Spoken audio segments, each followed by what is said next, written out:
இப்போ அடுத்தது பார்த்தீங்கன்னா புகாரில் 3518 ஹதீஸ். இந்த இதில் பார்த்தீங்கன்னா முஹாஜிர்களும் அன்சாரிகளுக்குமே ஒரு பிரச்சனை வருது.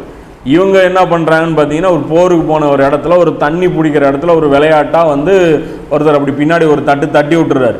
அப்போ அதில் ஒரு பிரச்சனை வார்த்தைகளில் மூண்டு உடனே ஒரு இனப்பிரச்சனை மாதிரி அது குறித்து விட்டு முஹாஜிர்களேன்னு அவங்க கத்த ஆரம்பிக்க, அன்சாரிகளேன்னு இவங்க கத்த ஆரம்பிக்க, அது ஒரு 2 பேருமே இந்த அழைப்பு எடுக்கிறாங்க. அப்போ நபி ஸல்லல்லாஹு அலைஹி வஸல்லம் அவர்கள் மிகப்பெரிய லெவலில் ஒரு அதிருப்தியை தெரிவிக்கிறாங்க. இது என்னது, அறியாமை காலத்து கூப்பாடுறீங்க?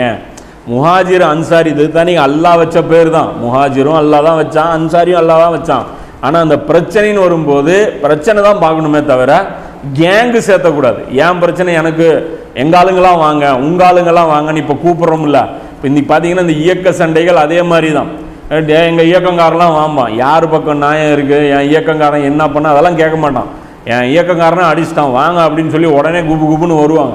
அப்போ இது பார்த்தீங்கன்னா அறியாமை காலத்து கூப்பாடு. இது அனுமதிக்கப்பட்ட பெயர்களாக இருந்தாலும் ஆனால் இதை கூப்பிட்டு அழைக்கும் போது நபி ஸல்லல்லாஹு அலைஹி வஸல்லம் அவர்கள் இதை வன்மையாக கண்டிக்கிறாங்க.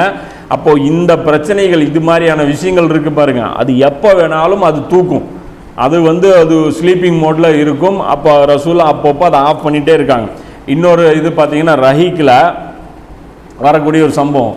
ஒரு யூத கிழவன் என்ன பண்ணுவான், ஹவுஸு கஜ்ரஜ் இந்த 2 கிளைனரும் சேர்ந்து ஒரு இடத்துல உட்காந்து பேசிகிட்டு இருப்பாங்க. மதீனாவாசிகள் இஸ்லாத்தை ஏற்றுக்கிட்டதுக்கு அப்புறம் இவங்க 2 பேர் உட்காந்து சாதாரணமாக பேசிகிட்டு இருப்பாங்க.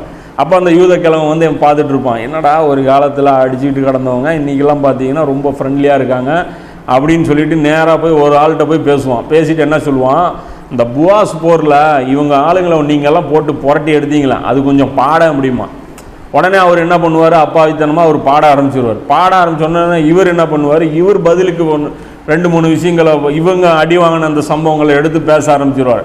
பேசுகிறோன்னே நீங்கள் தான் ஓடின ஆளுங்க, உங்கள் லட்சணம் எனக்கு தெரியாதா, நீங்கள் ஓடினது எங்களுக்கு தெரியாதான்னு சொல்லி அப்படியே ஒரு சண்டை பெருசாக மூன்றும்.